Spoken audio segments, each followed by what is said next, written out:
올해 들어 음식점에서만 집단 감염이 52건 발생했고 관련 확진자가 1,000명이 넘었습니다.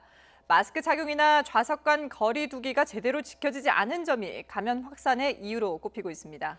가정의 달을 맞아 모임이 더 늘어날 것으로 예상되면서 방역 당국도 대책 마련에 나섰습니다. 식당 거리에 취재 기자 나가 있습니다. 정현우 기자.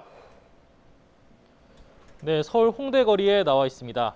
네, 음식점 관련 감염이 계속해서 느는 추세라고요.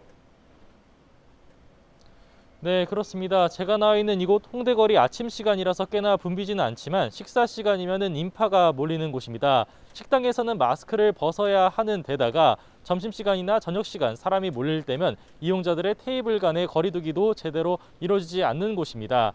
방역당국은 이러한 음식점과 관련된 확진 숫자가 계속해서 늘어나고 있다고 경고하고 있는데요.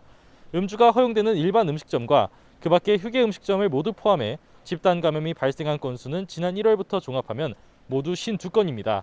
관련된 누적 확진자만 모두 1,000명이 넘는데요.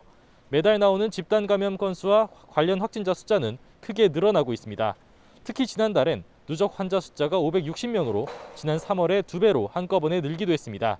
또 누적 확진자 가운데 90% 이상이 술을 팔 수 있는 일반 음식점에서 나온 것으로 조사됐습니다.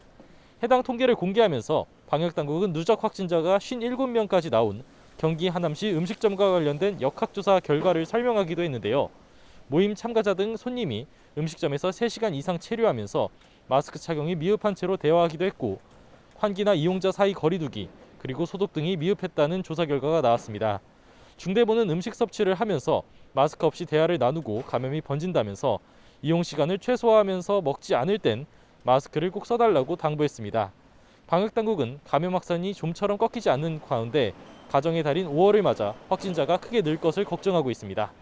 특히 집단 발생은 20%대로 줄고 확진자 접촉으로만 발생하는 감염이 40%까지 늘어난 상황인데 야외 활동과 모임이 잦아지면 감염 전파가 더욱 빨라질 게 예상되기 때문입니다.